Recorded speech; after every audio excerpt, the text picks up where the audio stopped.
ഇന്ന് ഇപ്പോൾ ഉണ്ടാക്കാൻ പോണത് നമ്മൾ ഉരുളക്കിഴങ്ങ് മസാല ആണ് കേട്ടോ. പൂരിക്കുള്ള മസാല ഉണ്ടല്ലോ, അത് കുറച്ചൊരു തമിഴ്നാട് സ്റ്റൈലിൽ അതാണ് ഉണ്ടാക്കാൻ പോണത്. ഉരുളക്കിഴങ്ങ് ഇപ്പം ഞാൻ മഞ്ഞൾപ്പൊടി ഇട്ട് വേവിച്ച് വെച്ചിട്ടുണ്ട്.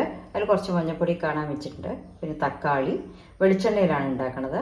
ഉപ്പ്, മുളക് പൊടി, മല്ലിയില, പിന്നെ പെരുംജീരകമാണ് അതിൻ്റെ സ്പെഷ്യൽ കേട്ടോ. പെരുംജീരകം ഇടും. പിന്നെ സാധാരണ എല്ലാവരും എടുക്കണ മാതിരി വലിയ ഉള്ളി, പച്ചമുളക്, കരുവേപ്പിൻ്റെ ഇല, ഇഞ്ചി, ഇതാണ് ഇന്നത്തെ മസാലന് എടുക്കേണ്ടത് കേട്ടോ. നമ്മുടെ ഉരുളക്കിഴങ്ങ് മസാല. നമുക്ക് ചട്ടി ചൂടായിട്ടുണ്ട്. ഞാൻ ചട്ടിയിലാണ് ഉണ്ടാക്കുന്നത്. അപ്പോൾ അതിലേക്ക് നമുക്ക് കുറച്ച് വെളിച്ചെണ്ണ ഒഴിക്കാം. ചട്ടിയിൽ ഉണ്ടാക്കാനൊരു കാരണം എന്താ വെച്ചാൽ ഇതിലാകുമ്പോൾ കുറച്ച് എണ്ണ കുറവ് മതി. മസാലന് നമ്മൾ വഴറ്റാൻ വേണമല്ലോ, ഉള്ളിയൊക്കെ വഴറ്റാനായിട്ട്. അതിൽ ഇനി ഇത് കുറച്ച് ഞാൻ കടുക് അതിൽ കാണിക്കാൻ മറന്നു. എണ്ണ കാഞ്ഞു കഴിഞ്ഞാൽ കുറച്ച് കടുക് ഇടുക.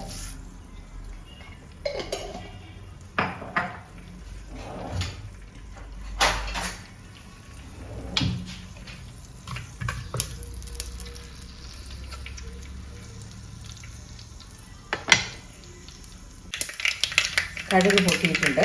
അപ്പോൾ അതിലേക്ക് ഞാൻ കുറച്ച് വെളുത്ത ഉഴുന്നുപരിപ്പ് പൊട്ടിച്ചത് കിട്ടും. അപ്പോൾ അത് കുറച്ചിടുക. അതും ഇതിൻ്റെ ഒരു ഫ്ലേവറാണ്. അത് 1-2 സ്പൂൺ ഇട്ടാലും വാസനയാണ് കേട്ടോ. അപ്പോൾ അതിടുക. അതൊന്ന് നമ്മൾ ലൈറ്റ് ബ്രൗൺ, അതാണ് ഉഴുന്നൊന്ന് മൂക്കണം. ആ മണം കാരണം വറുത്ത വാസന വന്നാൽ അതിൽ പെരിഞ്ജീരകം ഇടുക.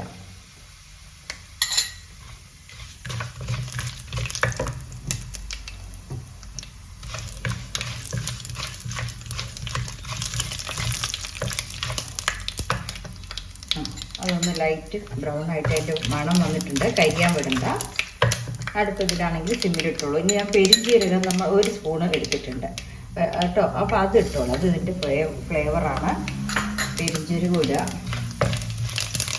അതൊന്ന് പൊട്ടിക്കഴിഞ്ഞാൽ ആദ്യം നമ്മൾ ഇഞ്ചിയാണ് ചേർക്കേണ്ടത്. എന്താ വെച്ചാൽ ഇഞ്ചിയുടെ മണം പുറത്തേക്ക് വരണം.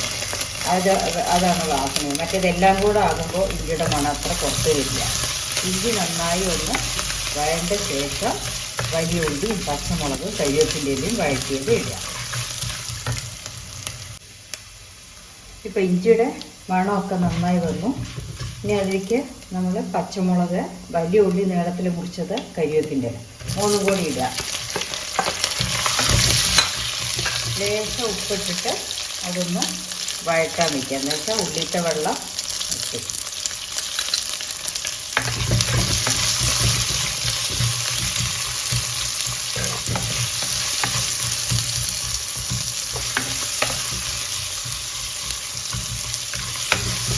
ഉള്ളി ഒന്ന് നന്നായിട്ട് ചുവന്ന് വരട്ടെ. ഉള്ളി ഒന്ന് വഴണ്ട് വന്നിട്ടുണ്ട്. ഇനി അതിലേക്ക് നമ്മൾ ഒരു തക്കാളി മുറിച്ച് വെച്ച ഒരു തക്കാളി ഇട്ട് ഒന്ന് അതും ഒന്ന് വഴണ്ട് വെക്കാം.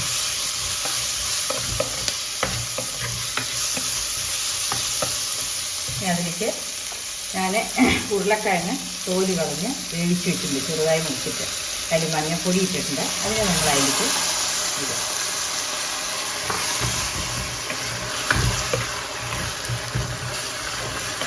ഇതിൽ കുറച്ച് വെള്ളം ഒഴിച്ചിട്ട് ഉപ്പ് പാകമാണോ നോക്കി, അല്ലെങ്കിൽ കുറച്ചും കൂടെ ഉപ്പിട്ട ശേഷം നന്നായിട്ട് വേവാൻ വയ്ക്കണം. ഇത് പോരാ, വെള്ളം പോരാ, വെള്ളം ഒഴിച്ചിട്ട് വേവാൻ വയ്ക്കണം.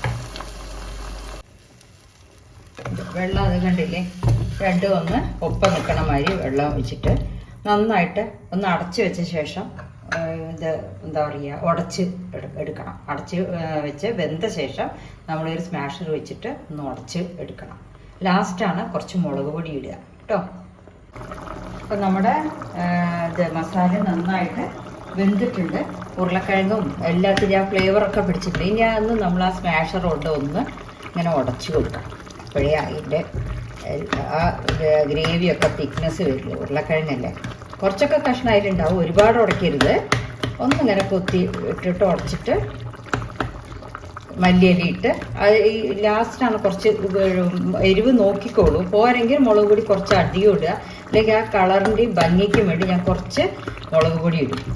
അത് ലാസ്റ്റേ ഇടുള്ളൂ കേട്ടോ. പിന്നെ മല്ലിയില ഇട്ടിട്ട് അങ്ങനെ അടച്ചു വയ്ക്കും.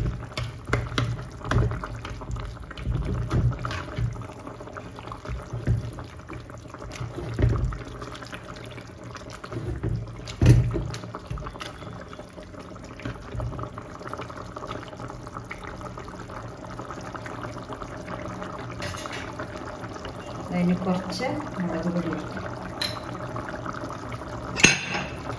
കുറച്ച് കേട്ടോ, അതിൻ്റെ കളറൊന്ന് റെഡിയാവാൻ. മറ്റേത് ഭയങ്കര മഞ്ഞയായിട്ട് തോന്നും. എനിക്ക് കുറച്ച് മുളക് പൊടി ഇടുക. ശേഷം നമുക്ക് ഇതാ കണ്ടോ,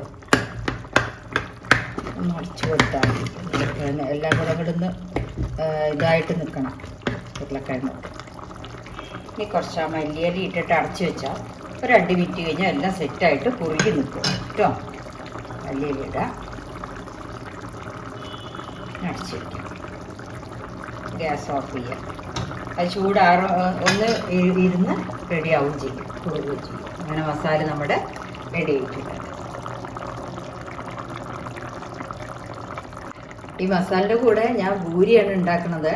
അത് നോക്കട്ടെ, കാണിച്ചു തരാം. പിന്നെ ആ ഭൂരിക്ക് എന്താ അറിയോ, മാവ് കുഴയ്ക്കുമ്പോൾ എപ്പോഴും ഭൂരിക്ക് മാവ് കുഴയ്ക്കണതിൽ എടുത്തു വെക്കാൻ പാടില്ല, നേരത്തെ കുഴച്ച് വെക്കാൻ പാടില്ല. ഉണ്ടാക്കണതിന് ഒരു 10 മിനിറ്റ് മുമ്പേ നമ്മൾ കുഴയ്ക്കാൻ പാടുള്ളൂ. പിന്നെ നല്ല ക്രിസ്പി ആയിട്ടുള്ള ഭൂരി കിട്ടണമെന്നുണ്ടെങ്കിൽ ഒരു 2 സ്പൂൺ റവ വെള്ളത്തിൽ കലക്കിയിട്ട് ആ മാവിൽ വേണം ഭൂരിക്കുള്ള ചപ്പാത്തി ഗോതമ്പ് മാവ് കുഴയ്ക്കാനായിട്ട് കേട്ടോ. അപ്പോൾ ക്രിസ്പി ആയിട്ടുള്ള വേണ്ടവർക്ക് അങ്ങനെ ഉണ്ടാക്കാം. അല്ല സോഫ്റ്റായിട്ട് നല്ല പൊള്ളായിട്ട് വേണമെന്നുണ്ടെങ്കിൽ അവർക്ക് സാധാരണ 10 മിനിറ്റ് മുമ്പേ കുഴച്ച് വയ്ക്കുക. നമ്മൾ ചപ്പാത്തിക്ക് എടുത്ത് വെക്കുന്ന മാതിരി ഭൂരിക്ക് മാവ് കുഴച്ചെടുത്ത് വെക്കണ്ട കേട്ടോ. അങ്ങനെ നമ്മുടെ ഭൂരിയും മസാലയും റെഡി ആയിട്ടുണ്ട് കണ്ടോ. എല്ലാവരും ഓക്കെ, ഇതുമാതിരി എല്ലാവരും ഉണ്ടാക്കാൻ ട്രൈ ചെയ്യുക കേട്ടോ. Thank you.